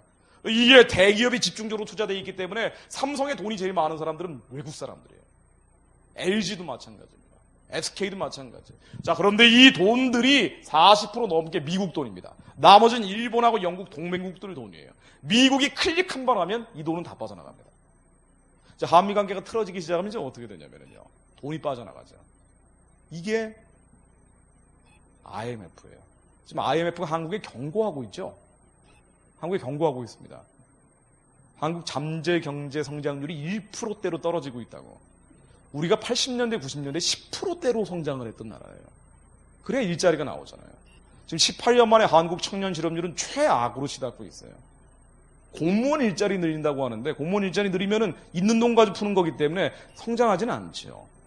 한국 이대로 가다가 큰일이야. 왜 IMF가 경고를 하냐고요. 우리야 달러가 빠져나가면 달러 꾸러 가야 돼요. 그게 IMF이기 때문이에요. 97년에 외환 위기가 그거잖아요. 자, 그런데 이때 외환 보유고가 많기 때문에 걱정 없다고 얘기합니다. 한국의 외환 보유고 IMF를 겪었기 때문에 400조 원 정도가 있어요. 그런데 이게 말장난인 것이 주식시장에 외국 돈이 500조 들어와 있어요. 채권시장에 432조 들어와 있습니다. 간단한 계산이죠. 외국 돈이 주식과 채권에서 빠져나가 버리면 400조가 모자라다고요. 그럼 우리는 무너지는 거예요. 그런데 참 놀랍게도 이념과 사상과 이데올로기에 잡혀있는 분들은 이렇게 얘기합니다. 그렇게 하라는 거예요. 그렇게 돼야 된다는 거예요. 참 잘했어요라는 거예요. 제가 이걸 알아요. 이 정서를 압니다. 저도 옛날에 어릴 때 중학교 때 그랬어요. 중학교 때. 근데 이거를 나이 든 사람들이 그러고 있다는 게 문제죠. 잘 됐다. 미국 주도 경제에서 벗어나서 6.15 선언 연방제로 자립적인 민족 경제를 하자. 즉 남북한 연방제 통일하고 미국 놈들 다 나가라는 거예요. 미국 돈 다 나가라는 거예요. 경제는 망하겠죠. 새로운 주도 세력이 되겠다는 얘기예요. 새 나라 만들겠다는 얘기죠. 지금 이제 한국에서 혁명하겠다는 사람들이 이렇게 얘기합니다. NLPDR은 이렇게 얘기하죠. 언론에 집중적으로 들어가 있죠. 그냥 언론에 지금 이 나오는 얘기들은요, 왜 미국이 통상 압력을 하느냐? 사실은 그 지금까지 전개되는 상황들을 보면은 당연히 나오는 거예요. 정말 우리로서는 치욕스러운 일이지만 계속 이런 게 누적돼 왔기 때문이에요. 북한이냐 미국이냐에서 선택하라 그랬는데 북한은 선택하기 때문입니다. 근데 이게 미국 때문이라고 나오죠. 미국 때문이라고 나옵니다. 언론은 대부분 언론이. 자, 그리고 여기에 댓글을 보니까 역시 포털 사이트에 나온 댓글들이에요. 다 미국 욕하는 것들이에요. 틀딱들, 그러니까 보수를 얘기하는 겁니다. 성조기 흔들어봐라. 우리 이제 트럼프를 엎어버리자. 미국 제국주의자들 쓸어버리자. 다 이런 얘기들. 깡패국가 미국, 주적은 미국이다, 일본이다. 미국하고 한판 뜨자는 거예요. 아니, 근데 뜰만하면 떠도 되는데, 뜰 능력이 안 되거든요, 우리가. 우리가 이렇게 뜨려고 하다가 일제시대 겪었죠. 여기에 결연하고 당당하게 대응하겠다고 대통령이 선언하신 겁니다. 미국에 대해서 단호하고 결연하게 대응하겠다고 정부에서 선언을 하고 한국도 무역보복을 하겠다고 그랬어요. 아니 근데 이게 뭐냐면은요. 이건 잘 모르고 이렇게 하시는 건데 아는데도 하는 걸 수도 있고요. 한국은 무역해서 벌어들입니다. 돈을. 98%가 무역해서 버는 돈이에요. 그리고 미국이 절반이고 나머지 절반은 중국이라고 보시면 돼요. 그런데 무역해서 버는 돈 말고 들어와 있는 돈이 있어요. 이거는 다 미국 돈이에요. 미국이 틀어져 버리면 무역해서 일단 돈을 못 벌지만 들어와 있는 돈이 다 빠져나간다. 미국은 한국 없어도 돼요. 점의 점 같은 나라예요. 반도체? 한국 반도체 말고 대체할 수 있는 거 많습니다. 한국이 무역 보복을 어떻게 하죠? 지금 한미가 FTA를 맺고 있는데 FTA를 깨자는 식으로 우리가 가고 있죠. 미국은 잘 됐다는 거예요. 우린 보복할 수 없어요. 근데 이건 전쟁할 때 하는 얘기입니다. 진짜 전쟁할 때. 근데 우리가 전쟁하겠다는 식으로 가는 거죠. 지금 한미 관계가 틀어지는 또 다른 이유는 중국에 대한 시각 때문이에요. 한국은 왜 이러냐면요. 북한 체제를 지켜야 된다는 게 절대적인 원칙이 되다 보니까 누차 반복적으로 얘기하고 있는 거죠. 북한 체제가 무너지면 전쟁 난다고 보는 거예요. 아니 지금 평화적으로 압박하고 봉쇄하고 제재하면 되는데 이건 절대 안 하겠다는 거예요. 그러니까 전쟁 나는 게 두려운 게 아니고 이건 사실 미혹이죠. 이건 속임수입니다. 이건 어떤 지지 세력과 상관없이 그건 거짓말이에요. 전쟁 나는 게 두려운 게 아니에요. 북한 체제가 무너지는 게 두려운 거예요. 평화적으로 압박하고 봉쇄하고 제재하는데 북한에 돈 안 주면 돼요. 달러 안 주면 되는데 이걸 안 하겠다 그러는 거예요. 그러니 북한 체제 무너지는 걸 막으려면 어떻게 해야 돼요? 중국 쪽으로 가는 거예요. 이거는 균형 외교가 아니에요. 미국에 치우쳤던 걸 중국과 균형해서 하는 요기가 아닙니다. 갈아타는 거예요. 자, 이러다 보니까 미국이 지난해 말에 중국은 경쟁국가다. 미국의 새로운 안보 정책을 발표했어요. 백악관에 있는 사람들은 북한 문제뿐 아니라 중국에 대해서도 사실상 적국이다라고 얘기하고 있어요. 이 얘기를 발표하니까 그때 우리가 어떻게 했냐면은요, 중국으로 급히 달려간 겁니다. 그래서 시진핑의 비전이 있어요. 1대1로라는데 적극적으로 참여하기로 했어요. 이게 뭐냐면은요, 중국식 제국주의 전체주의를 확대하는 거예요. 신실크로드라고 하죠. 중국몽이라고 하는데 말은 그럴싸하지만 중국 주변에 있는 나라들은 다 몸살을 앓고 있어요. 여기에 한국이 적극적으로 지지 참여하기로 하고 중국에 가서 한국과 중국이 운명 공동체라는 말씀을 대통령이 4번이나 하고 오셨습니다. 왜 이 얘기를 했을까? 4가지 노에서 나오는 거예요. 북한 체제 붕괴를 막아야 된다는 어떤 절박한 생각을 하고 계신 것 같아요. 그러다 보니까 이제 이 얘기들이 되풀이해서 나오는 겁니다. 그런데 이게 인도 태평양 지역 안보라고 하는 것과 충돌을 하는 건데요. 중국과 운명 공동체가 돼버리니까 미국과는 한 번도 그런 얘기를 한 적이 없죠. 지난해 비슷한 시기에 트럼프 대통령이 한국에 왔잖아요. 근데 한국에 와서 우리가 중국과 북한에 대해서 대응하기 위해서 인도, 일본, 미국으로 연결되는 아시아의 나토 같은 걸 만들자고 제안을 했어요. 이거 하려고 트럼프가 왔던 거예요. 이거를 인도 태평양 지역 안보라고 부릅니다. 이거를 제안했을 때 그 자리에서 우리 대통령께서는 거절했죠.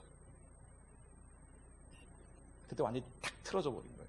그리고 그럼 좋아, 무기나 사가서 오래된 무기 다 팔아먹고 간 거예요. 이거 살 필요도 없는 건데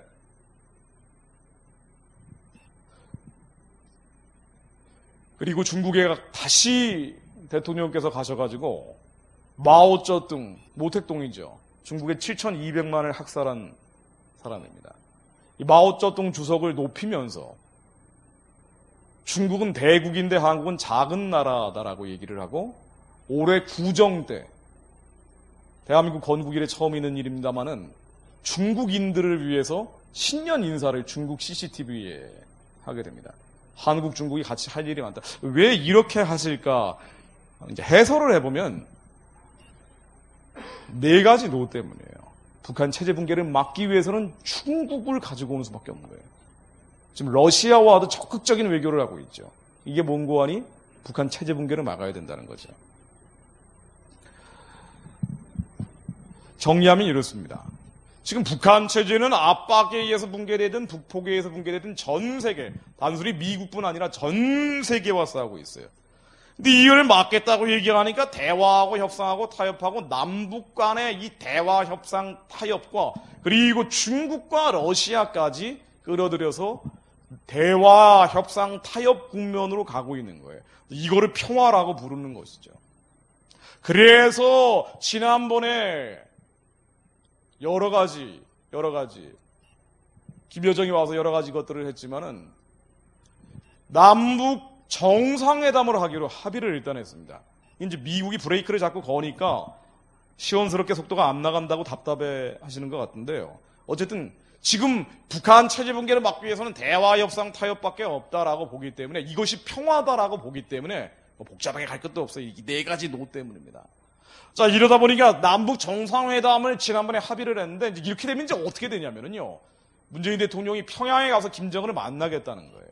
아마 이게 이제 아마 4월 달에 한미군사훈련이 어떻게 되느냐에 따라서 달라질 텐데 어쨌든 지금 남과 북이 정상회담을 하기로 일단은 합의를 한 상태이기 때문에 지켜봐야 되겠지만 이게 만약에 이제 진행된다면 어떻게 되냐면은요. 지난번에 남북 정상회담에서 합의했던 내용들을 구체적으로 실천하고 실현하는 방향으로 갈 거예요.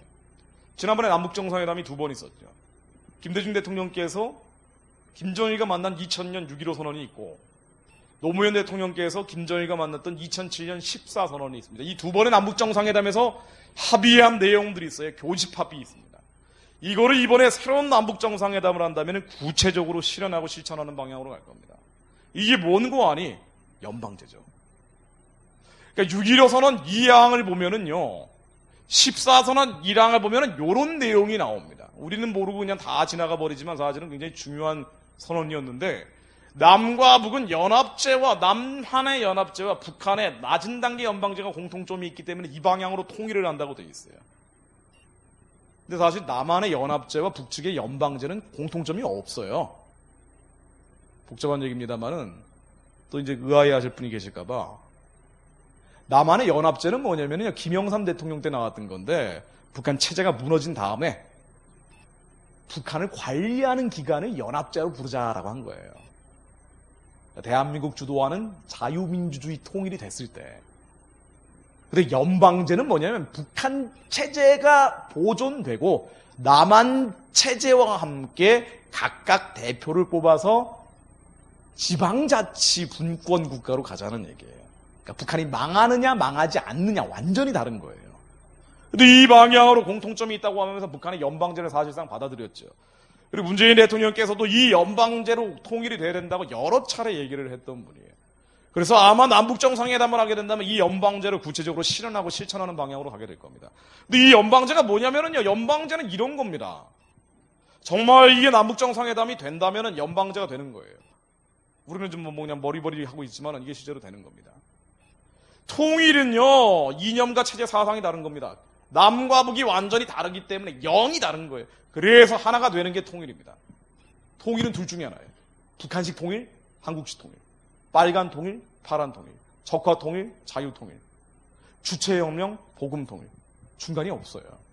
우리는 중간이 있기를 바라지만 중간은 없습니다. 이게 현실입니다. 왜? 북한은 하나님 부르면 감옥 가잖아요. 아니면 처형당한단 말이에요. 남한에서는 하나님을 자유롭게 부를 수 있단 말이에요. 그럼 하나님 부르는 통일이 되든가 복음 통일이 되든가 하나님 부르지 못하는 통일이 되든가 둘 중에 하나밖에 없는 거예요.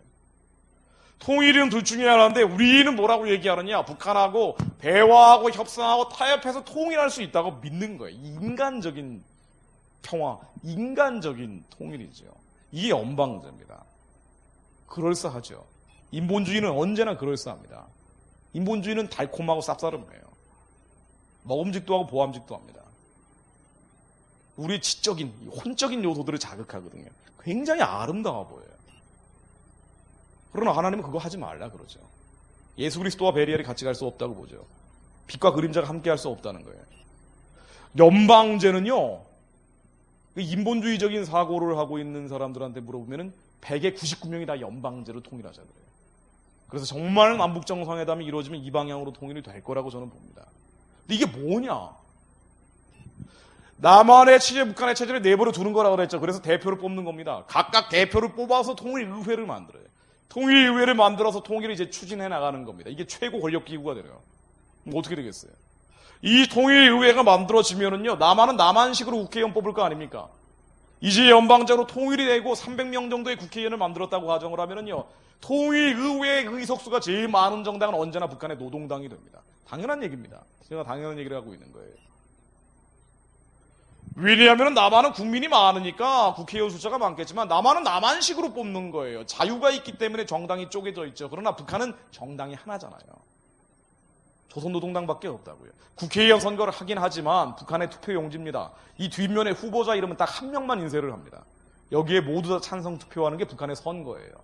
북한에 복음이 들어간 다음에 연방제 하면 문제 안 돼요. 자유와 민주화 된 다음엔 연방제 해도 돼요. 그런데 북한의 공산주의 사회주의 체제, 우상숭배 체제를 그대로 내버려 두고 연방제 하면은 북한은 이렇게 투표한다니까요. 김일성, 김정일 사진 걸어놓고 하얀색 찬성함에다가 찬성표 던지고 공개 투표를 합니다.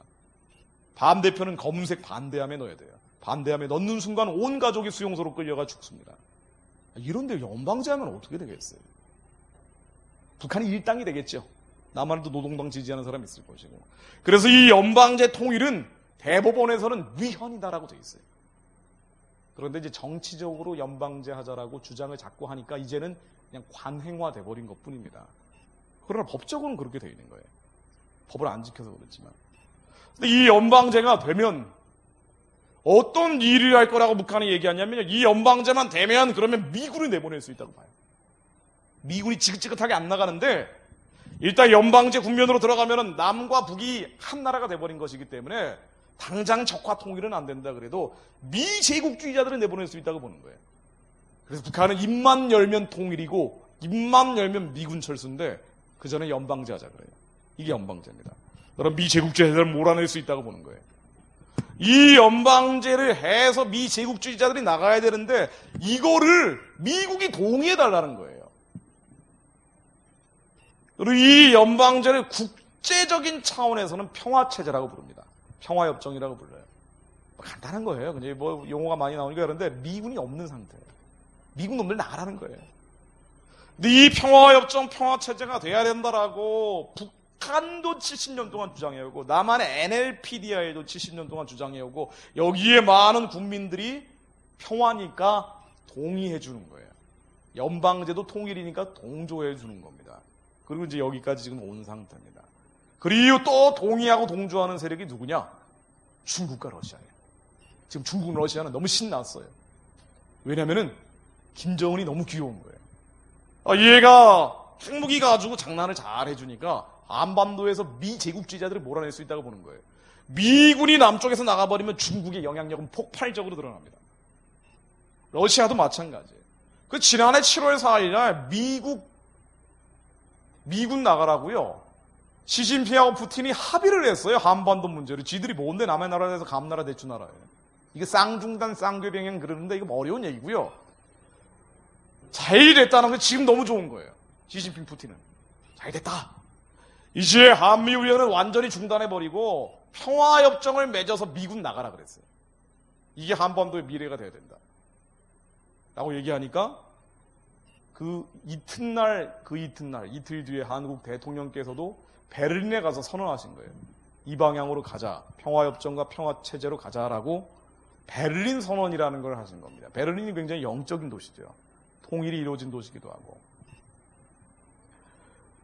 대통령께서 이렇게 선언을 하시니까 민간단체가 움직이기 시작하죠. 지하철 역에서 많이 지금 하고 있다고 저도 갈 때마다 어디 지방 돌 때마다 얘기를 듣는데 한반도에 평화협정을 맺자, 평화체제를 만들자라고 얘기하면서 그걸 좋잖아요. 평화협정, 평화니까. 당신은 전쟁을 원하세요? 평화를 원하세요? 그럼 당연히 평화를 원합니다. 그러면은 서명하세요. 서명하는 거예요. 이 천만의 서명운동이 이미 2달 전에 시작이 됐고 이미 200만 명 가까이 서명을 받았죠. 광화문에서, 서울 광화문에서도 하고 있고요. 근데 알고 봤더니 신천지가 하고 있는 겁니다. 지금 시청광장에서 토요일마다 이럽니다.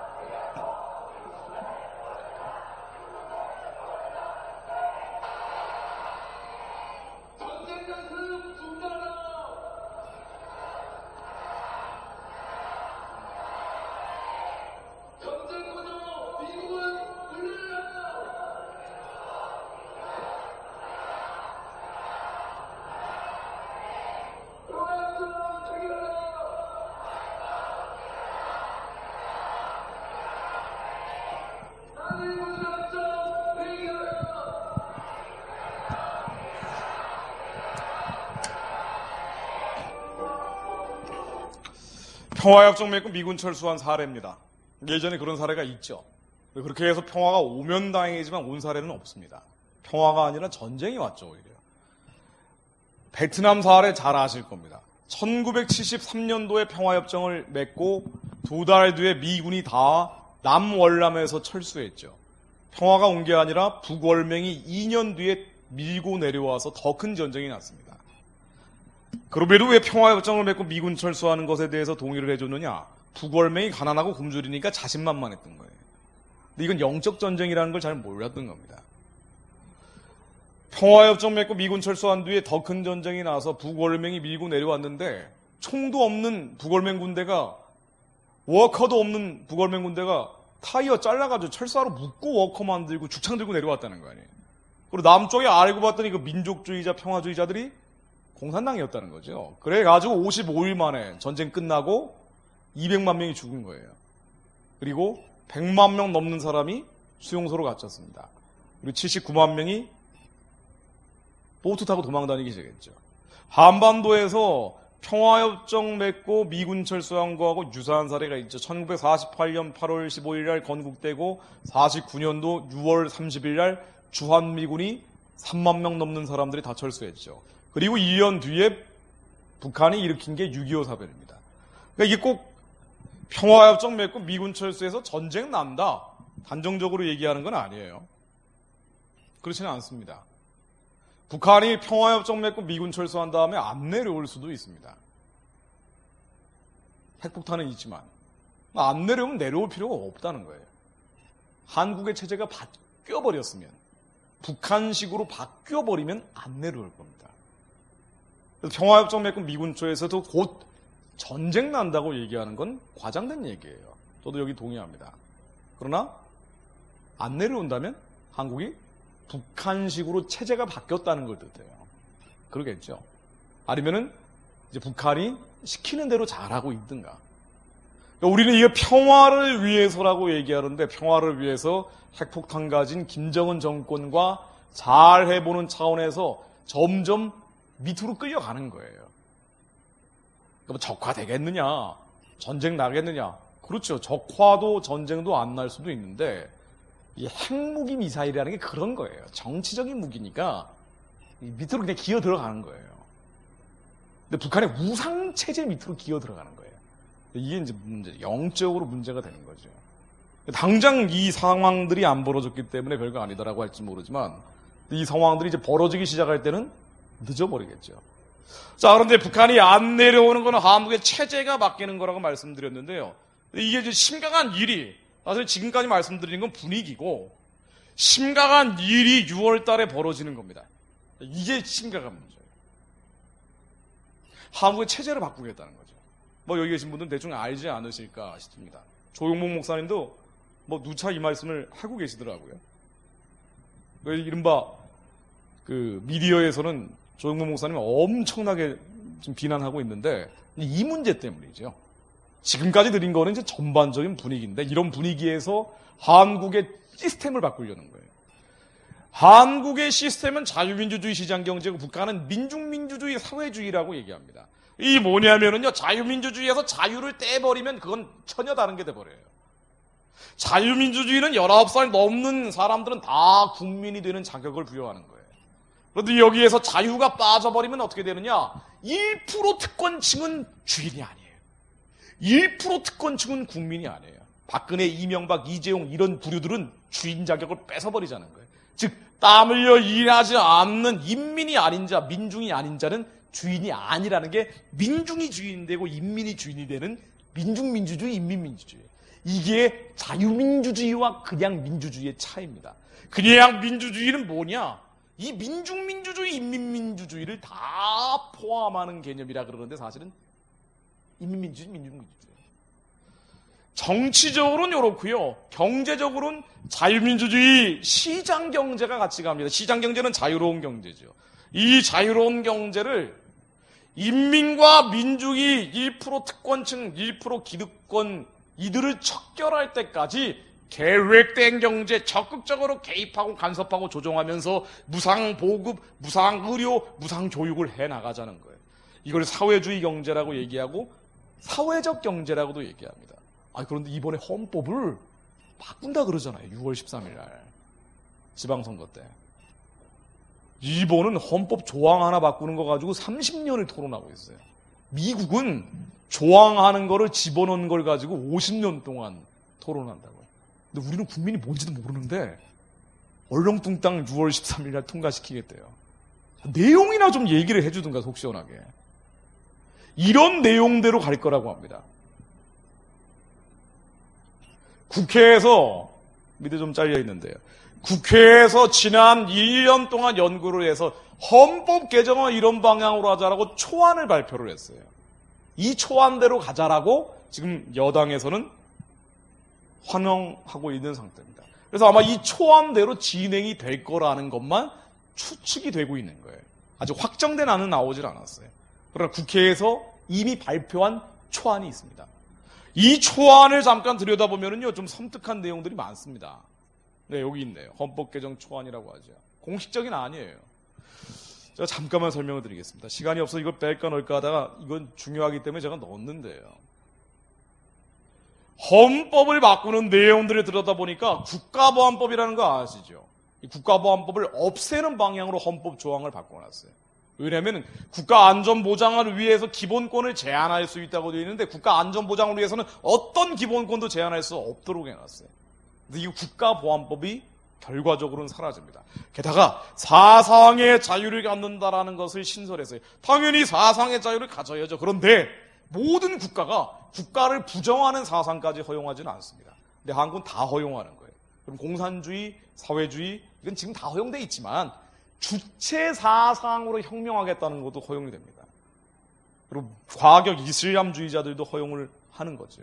이게 사상의 자유입니다. 군대에는 원하는 사람만 갈 수 있도록 해놨어요. 양심적 병역 거부를 허용했죠. 자, 그러면은 여호와의 증인은 대박 날 겁니다. 그러겠죠. 일대 부흥기를 맞을 거예요. 군대 가기 싫은 애들은 안 갈 겁니다. 나도 양심의 자유 있다 그러면서 안 갈 거예요. 북한이 117만 군대를 가진 핵무장 체제인데 한국은 60만에서 내년부터는 50만 명대로 줄어든다 그래요.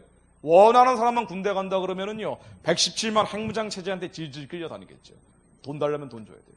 쌀 달라면 쌀 줘야 됩니다. 비료 달라면 비료 줘야 돼요. 근데 이거 자체가 문제가 아니라고 보면은 뭐 할 수 없는 거예요. 군인들과 경찰들이 노조를 만들 수 있습니다. 단체 행동권이라 그래요. 여러분, 한국 노조가 전 세계에서 가장 강한 거 아세요? 이념 성향이 가장 강합니다. 사회주의 공산주의 국가보다 더 강해요. 왜냐하면 사회주의 공산주의 국가는 노조가 없고 국가가 직접 그걸 담당하니까. 한국은 세계에서 가장 강성입니다. NLPDR 계열이 많기 때문에. 그럼 경찰 군인에 파이프 들고 경찰 때리는 노조가 생기면 어떻게 될까요? 경찰 군대는 무너지죠. 자유민주주의에서 굳이 자유를 떼려고 계속 눈치를 보고 있는데 이 헌법 개정 초안은 빼버렸죠. 북한도 민주주의입니다. 이게 자유가 없는 민주주의예요. 그래서 북한은 이 주권이라는 것이 일하는 인민, 땀 흘려 일하는 인민, 근로인민에게만 있다고 돼 있어요. 저 당연한 거 아니냐 하실지 모르지만 이 자유가 빠져서 일하는 국민들, 일하는 인민들, 일하는 민중들만 주권을 갖게 되면 어떻게 되냐면요. 반드시 교회가 없어집니다. 교회가 없어져요. 너무 단순한 얘기인데 왜 그러냐면요. 땀 흘려 일하는 사람들만 주인 자격돼야 된다. 이 99% 단결해라 그러면은요. 당연히 1% 기득권 세력들은 제거하는 게 맞겠지 할지 모르지만 1% 주인 자격을 뺏는 사람들의 직업군으로 제일 먼저 들어가는 게 뭐겠어요? 어떤 직업일까요? 목사들입니다. 왜요? 새벽부터 밤까지 땀 흘려 일을 안 하고 예배드리고 기도만 하잖아요. 그러니까 인본주의자들이 보기에는 땀 흘려 일하지 않는 근로인민이 아닌 거예요. 그래서 사회주의 공산주의 체제가 되면은 이 민중민주주의, 인민민주주의가 되면은 종교의 자유를 인정한다고 말은 넣어도 반드시 교회가 사라져요. 이건 뭐 원리입니다. 자, 경제적으로 여러 가지 있는데 제가 하나만 말씀드릴게요. 사회적 경제로 아예 못을 박았죠. 그리고 노동자가 대표를 통해서 사업 운영을 합니다. 즉 삼성 직원이 되면 삼성을 경영해요. 노조를 통해서. 노조가 대기업들을 경영합니다. 그럼 투자 안 하겠죠. 이슬람의 문을 열었습니다. 주권을 갖는 사람은 어떤 나라든지 국민, 그래서 외국인은 주인이 아니라고 되어 있어요. 다. 모든 헌법이. 헌법은 모든 걸 결정하는 가장 중요한 법이니까. 자, 그런데 이 주인 자격이 국민이 아니라 사람으로 바꿨어요. 주권을 국민이 아닌 불법 체류자들, 해외에서 온 불법 체류자들도 주인 자격을 갖는다고 되어 있어요. 그리고 이들에게 난민권을 보유하고 망명권을 부여한다고 되어 있습니다. 그러면 전 세계의 무슬림들은 한국만 오면 모든 권리를 다 누릴 수 있기 때문에 몰려올 거예요. 북한 인권 문제도 얘기를 안 하는데 북한 2,400만 주민들 얘기를 안 하지만 이슬람은 문을 열었습니다. 그리고 지방 분권, 이것 때문에 많은 사람들이 이 개헌해야 된다고 얘기하는데요. 지방 분권의 핵심이 뭐냐면 지방 정부가 법률을 만들 수 있어요. 무슨 법률 만드냐면요. 제일 먼저 만들 법이 차별금지법이라고 나오고 있습니다. 그렇잖아요. 지금 인권조례라는 걸 지방마다 만들고 있는데 이것도 동네막내 막느라고 난리죠, 교회들이. 근데 이거를 이제는 지방자치단체가 법으로 만들 수 있습니다. 그러면은 아마 못 막을 거예요. 속수무책으로 밀리게 될 겁니다. 차별금지법 아시죠? 동성애 차별금지법을 만들 수 있는 결정적 근거 조항을 만들어놨어요. 성평등을 국가가 보장한다고 해놨습니다. 이거는 양성평등이 아니죠. 남녀평등이 아니에요. 성평등은 전혀 다른 개념입니다. 젠더 이퀄러티라고 국회 자료집에 자세히 설명이 되어 있어요.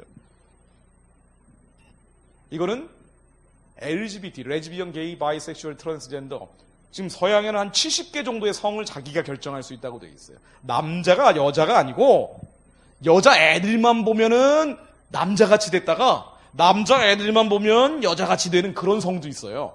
이걸 자기가 다 결정하는 거예요. 창조 질서를 완전히 깨버리는 거죠. 이게 성이 한 70개가 된다는 거예요.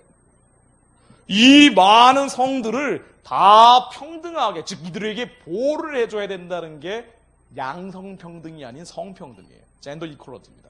이거를 국가가 보호한다고 돼 있죠. 이게 헌법조항에 들어간 나라는 없지만 들어가면 차별금지법을 반드시 만들어야 됩니다. 결혼제도도 건드려놨어요. 이 결혼은 양성평등을 기초로 한 결혼, 지금은 그렇게 돼 있어요. 남자 여자가 평등하도록 돼 있는데 굳이 양성평등이라는 단어를 빼버리고 그냥 평등한 결혼제도로 바꿔버렸어요. 왜 그럼 양성을 뗐나 하고 국회 자료집에 설명을 보니까 이것은 남자 여자 결합이 아니라 다양한 결합을 인정해서 성소수자들의 권리를 보장하는 것이다. 즉 남자 결합, 여자 결합도 허용하는 거다라고 되어 있어요.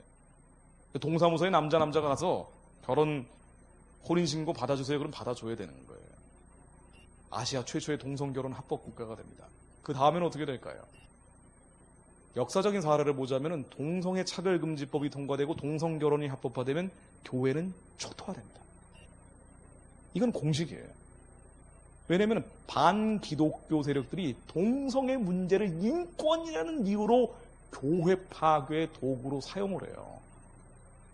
그리고 일부러 어디 엉뚱한 데 있던 남자 커플이 와가지고 교회 와서 여기 교회 결혼식으로 사용하게 해달라고 그런다고요. 우리 교회는 아닌데 됩니까? 라고 얘기하면은 차별금지법으로 걸어버려요. 그럼 어떻게 되겠어요? 교회는 무너지죠. 가족 성립에 있어 결혼 이후에 다양한 가족을 인정한대요. 다양한 가족이 뭘까요? 사람하고 동물하고 사는 거. 이게 다양한 가족이에요. 대통령께서도 이번에 신년 기자회견을 하면서 젠더 폭력을 추방하기 위해서 범정무적으로 역점 사업을 추진하겠다 그랬는데 젠더 폭력은요, 남자가 여자를 때리는 성폭력이 아닙니다. 이게 바로 젠더 바이오런스라는 거예요. 젠더예요, 젠더. 젠더는 남자로서의 남자, 여자로서의 여자가 레즈비언, 게이한테 뭐라고 언어적인 문제를 제기하면 그게 폭력이라고 보는 게 이게 젠더 폭력이에요. 이걸 막기 위해서 국가가 역점 사업으로 추진하겠다고 하고 전국 경찰서에 플래카드가 붙여지기 시작했죠. 젠더 폭력 막기 위해서. 그리고 정부에서 또 하나 역점 사업으로 추진하는 게 낙태죄 폐지죠. 이거 왜 나오냐면요. 이게 이제 연로하신 분들은 특히나 모르실 텐데 요즘 방송, 연애, 오락 프로그램 보면은 웬만하면은 동거 얘기가 일부러 막 집어 넣는다 그래요. 요즘 동거가 뭐 전국적으로 뭐 유행처럼 번진다. 원래 동거 많이 했는데 이 그냥 사이다가 애 생기면 지워버리는 거예요. 전 세계적으로 한국이 낙태죄가 1등인데 이거를 그나마 형법에서 죄라고 하니까 대놓고는 못하는데 이걸 폐지해버리면 그 다음부터는 풀려버리죠. 하나님이 싫어하는 일 아니에요. 죄 없는 자들의 피를 땅에 쏟게 만드는. 국가가 역점 사업으로 추진하면 어떻게 됩니까? 서울시에서는 아예 청소년들한테 콘돔을 지급한다고 인권 계획을 만들었어요. 이렇게 가면은 이렇게 갑니다. 전반적인 상황은 평화협정 맺고 미군 철수하는 방향으로 가게 된다면요. 핵무기 가진 북한이 밀고 내려올 수도 있겠죠. 내려오지 않는다면 한국이 빨개졌다는 얘기예요. 전쟁이 나든가 아니면 뭐 이걸 막겠다고 남북 연방제로 막아보겠다고 얘기하는 건데 이 전쟁은 아마 6월달 안에 미국이 때릴 수 있어요. 이게 제한전이 될 겁니다. 미군이 머무는 거기 때문에. 근데 아마 6월달에 지나버리면 전면전 형태로 갈 수도 있습니다. 때리려면 차라리 빨리 때려야 되는데 이 시간이 지나버리면 점점 상황이 복잡해질 수 있습니다. 왜냐하면 한미동맹이 급격하게 지금 와해되고 있기 때문이에요. 말은 유지되고 있다고 하지만 안에서는 다 골마 터지고 있죠. 북한을 지켜야 된다는 이 원칙이 계속 고수되고 있기 때문이에요. 그래서 아마 6월달에 한국이 헌법을 바꾼다 그러면 미국은 한국을 포기할 겁니다. 미군은 빠져나갈 거예요. 평화협정도 맺으라 그럴 거예요. 그런 다음에 북한에 쏟아붓겠죠. 설령 이런 일이 안 벌어진다고 해도 한국은 이걸 막아보려고 중국을 끌어들일 거예요. 러시아도 끌어들일 겁니다. 더 커질 거예요. 결국 미국이 이깁니다. 우리 민족은 어떻게 돼요? 아마 6월에 헌법이 바뀌면은 미국은 결단을 내릴 거예요. 한국을 버리느냐 버리지 않느냐, 동맹을 깨느냐 깨지 않느냐. 이게 개헌이 될 겁니다. 때리려면 그 전에 때려야 돼요. 그럼 국지적인 분쟁이 발생할 수는 있지만 군인들이 해결하겠죠.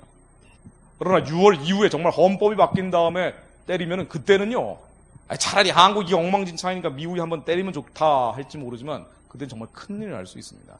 그럼 이걸 막기 위해서 남북이 지금 계속 공조하는 형태로 가는 거예요. 이걸 평화라고 지금 부르고 우리 이걸 위해서 많은 분들이 기도하고 있는 겁니다. 근데 이 평화는 뭐냐? 헌법이 바뀌는 평화예요. 동성결혼이 합법화되고 차별금지법이 통과되고 사회주의 개헌이 되고 이슬람 유익과 공산당 주사파 합법화되고 낙태죄가 폐지되는 이 평화입니다. 이 평화가 만일 계속 지속되겠느냐? 결국 왼쪽으로 갈 거예요. 그래서 제가 지금 상황은 정리를 해본 겁니다. 그래, 때리려면 차라리 빨리 때려야 돼요. 이게 참 슬픈 일이 돼버렸는데 우리야 평화 얘기하면서 남북이 잘 화해하고 협력하고 대화하자 이렇게 얘기하지만 결국 지금 이 구도에서는 이 오른쪽은 계속 될 수가 없어요. 그리고 이게 계속 된다 한다 이게 무슨 나라입니까 이게. 이거를 적화라고 부르든 적화라고 부르지 않든 그건 부르는 사람 자유예요. 적화 통일 안 된다고 볼 수도 있어요. 근데 그거 부르는 사람 자유지만 이 오른쪽으로 계속되면 이게 평화냐고요. 이게 평화입니까? 교회가 무너져 버리는 평화예요. 교회가 사라져 버리는 평화예요. 우리 하나님이 개입하시기 때문에 이 오른쪽은 유지 안 되고 결국 왼쪽으로 갈 겁니다. 시간이 지나면 지날수록 전면전으로 가겠죠. 전쟁 날 수 있습니다. 자, 그런데 이게 지금 이거를 막을 수 있는 변수가 뭐냐면은요. 갑자기 북한에서 정변 같은 게 일어나는 거예요. 김정은이 심장마비로 죽는 겁니다. 이런 게 지금 그나마 유일한 변수일 거예요. 11.6 사건 같은 게 벌어지는 거죠. 자, 상황을 제가 말씀해 드렸습니다. 너무 앞부분을 길게 얘기했는데 지금 이 상황들이요. 어떤 식으로 전개되고 있는지 다시 한번 제가 결론을 내려보려고 합니다. 북한이 끝나가는 거예요. 망해가는 겁니다. 그럼 끝나도록 내버려두면 돼요. 망하도록 내버려두면 됩니다. 우리야 이걸 억지로 지키겠다는 걸 평화라고 생각하고 억지로 지키려고 하다 보니까 한미관계 끊어지고 그리고 온갖 개헌이라는 이름으로 하나님이 대적하는 나쁜 것들이 다 풀리는 거예요. 이제 통일할 때가 된 거예요. 이제 복음으로 북한을 열 때가 된 겁니다. 그럼 열면 돼요. 우리야 자유민주주의로 통일할 때가 됐기 때문에 이제 돌파하면 되는 겁니다. 근데 이거를 막으려고 하니까 하나님이 경영하시는 이 역사의 흐름을 막으려고 하니까 자꾸 이상한 일들이 벌어지는 거예요. 내버려 두면 됩니다. 시편 2편 말씀에 민족이 허사를 경영하지요. 세상의 군원들이 나서고 관원들이 서로 꾀하 여호와의 기름 부음 받은 자를 대적합니다. 근데 하나님이 경영하시는 게 있는데 이 경영을 방해하는 거예요. 인간적인 생각으로. 그래서 억지로 하다가 인본주의죠. 그러다 보니까 여러 가지 사고들이 나오는 겁니다. 그때 하나님이 하늘에서 웃고 계시다는 거예요. 우리야 어떻게 기도할 것이냐? 우리는 하나님 편으로 가야 돼요. 역사가 진행되는 방향대로 하나님이 어떻게 이 민족을 끌고 가시는지 우리가 기도하며 그 방향대로 가는 것밖에는 없습니다. 우리 하나님 편에 가서 지금 6월달 개헌되면은요 정말 어려워집니다. 교회는 무너지는 거예요. 무너진 다음에 이게 적화 안 됐다라고 할지 모르지만 그 이후에는 전쟁으로 갈 가능성도 있죠. 전쟁이 안 날지 모르지만 설령 전쟁이 안 나도 교회는 무너지는 거예요. 6월에 개헌되면 안 되죠. 이 모든 하나님의 기름 부음 받은 자를 대적하는 이 헛된 일들이 예수 그리스도 이름으로 다 깨져버려야 돼요. 6월달에 개헌되면 정말 안 됩니다. 너무 모르죠 지금. 이게 무슨 일이 벌어지는지 전혀 모르고 있는 거예요. 하나님이 대적하는 이 헛된 일들이 예수 그리스도 이름으로 다 깨지기를 기도하셔야 됩니다. 6월달에 개헌되면 안 돼요. 3월 1일날 조용목 목사님 말씀하신 내용들 제가 보기에는 하나도 틀린 얘기가 없습니다. 지금 한국 건국 이래 최대 위기예요. 체제가 바뀌느냐 바뀌지 않느냐예요. 하나님이 싫어하는 일들, 낙태죄, 동성애, 이슬람, 온갖 인본주의적인 가치들이죠. 이념 문제가 아니라니까요. 이건 좌파 우파 문제가 아니에요. 이건 보수 진보 문제가 아니에요. 이건 한국 교회가 사느냐 죽느냐 문제입니다. 아니, 대한민국이라는 나라가 사느냐 죽느냐 문제예요. 한민족이 살아남느냐 아니면 살아남지 못하느냐의 문제입니다. 이 영적인 전쟁들 앞에서 우리가 인간적인 생각은 좀 내려놔야 된다고요. 하나님 편으로 가야 돼요. 하나님이 대적하는 이 많은 흐름들, 아니 기본은 잘 돼 있는데 몇 가지 문제점들이 있는 게 아니라 이러한 흐름들이에요. 이 인본주의적인 흐름들입니다. 이 안에 사회주의자도 있고 공산주의자도 있고 주체사상파들도 있고, 그리고 낙태 폐지하자는 사람도 있고, 동성애자들도 있고, 이슬람 세력도 있고, 시진핑과 푸틴 같은 중국 러시아 세력까지 다 들어가는 거예요. 심지어 이단 신천지까지 들어가는 거예요. 이게 뭐냐? 북한이 열릴 때가 된 거예요. 북한이 무너질 때가 되니까 북한에 잡고 있던 온갖 악한 것들이 다 남쪽으로 내려오는 겁니다. 그러니까 한국에 있는 지식인들, 정치인들 뭔가에 씌운 것처럼 다 미혹돼 버리는 거예요. 하나님이 끌고 가시는 역사의 흐름이 있는데 이 역사의 흐름에 인간적인 생각을 하다가 다 삐끗삐끗 어긋나는 거예요. 그래서 하나님의 때를 놓쳐버리는 겁니다. 이 민의 같은 것들이 다 벗겨져야 돼요. 한국의 정치 지도자, 종교 지도자, 이 눈과 귀를 막고 있는 미혹들이 예수 그리스도 이름으로 벗겨질지어다. 좀 이 시대를 어떤 때인지 좀 분별해야 됩니다. 하나님의 선하고 기쁘고 온전하신 뜻이 어디 있는지, 하나님의 선하고 기쁘고 온전한 뜻은 너무 명확한 거예요. 북한 사람들 살려내라는 거예요.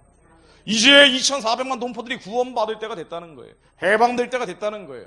그래서 트럼프도 펜스도 한국 와서 탈북자들을 만나는 거예요. 하나님 음성 듣고 정치한다는 사람들 아니에요. 그러면 이 때가 어느 때인지 하나님의 마음이 어디 있는지 분별하고 우리가 하나님 편으로 가야 된다는 거예요. 우리의 인간적인 생각은 우리 힘으로 어떻게 할 수가 없어요. 하늘에 계신 자가 웃고 계신데, 하늘에 계신 자가 웃고 계시다면 우리는 하늘에 계신 자 편으로 가야 돼요. 그래서 이제 열릴 때가 된 거예요. 북한의 해방과 구원과 복음으로 통일할 때가 됐다고요. 한국이 망할 때가 아니에요. 한국이 끝날 때가 아니라니까요. 하나님이 그때를 얘기하는 게 아니라 북한의 해방과 구원할 때인데 너희들이 왜 인간적인 헛된 일을 경영하고 있느냐라고 얘기하는 거예요. 한국이 망할 때가 아닙니다. 끝날 때가 아니라 북한의 해방과 구원의 때 복음으로 통일할 때가 온 거예요. 그럼 이제 우리가 나의 왕을 내 거룩한 산 시온에 세웠다 하신 이 말씀처럼 열방을 유업으로 소유가 땅끝까지 이르게 하겠다는 이 말씀대로 내가 철창으로 저희를 깨뜨리며 질그릇같이 부수리로다. 예수 그리스도께서 북한을 붙잡고 있는 이 어둠과 흑암과 사단의 진을 철장으로 질그릇 깨듯 깨뜨려달라고 기도해야 돼요. 왜? 하나님 마음은 거기 계시기 때문에. 하나님 마음이 거기 계신 거예요. 우리가 우리 편을 위해 싸워달라는 게 아니라 우리가 하나님 편으로 가면 되는 거예요. 예수 그리스도 이름으로 북한의 어둠과 흑암과 사단의 진이 깨어질지어다. 빨리 주체사상의 진과 공산주의 사회주의 영 남쪽까지 내려오고 있는 이 학살의 영, 죽음의 영, 전쟁의 영들이 예수 이름으로 북한 땅에서 다 걷어질지어다. 북한의 김일성 우상체제는 이제 평화적으로 자기 꾀에 빠져 무너질지어다. 이게 6월 안에 일어나야 됩니다.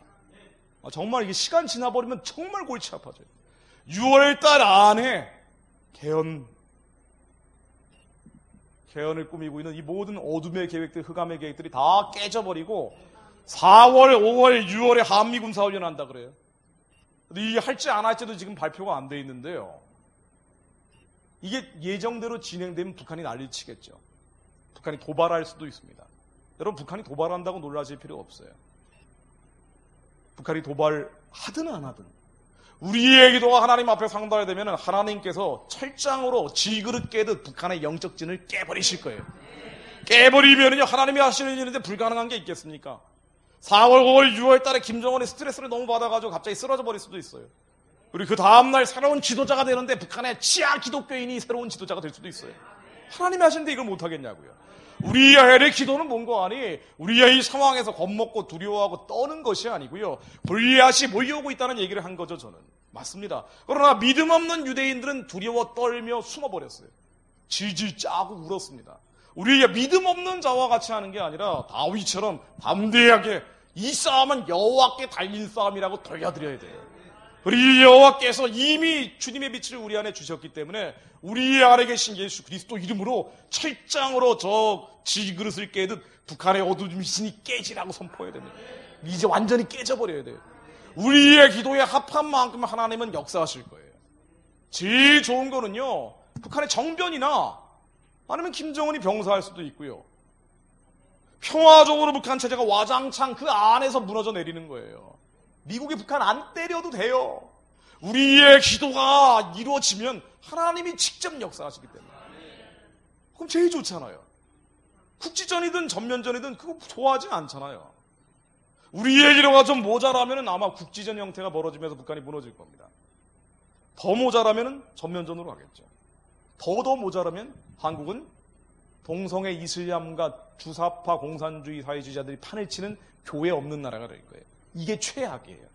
이게 최악입니다.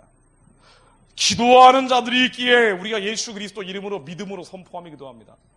지금 한국이 사회 소망이 끊어진 바울이 아시아에서 당한 환란 같은 상황을 맞았어요. 그러나 이런 상황을 만드신 건 하나님이십니다.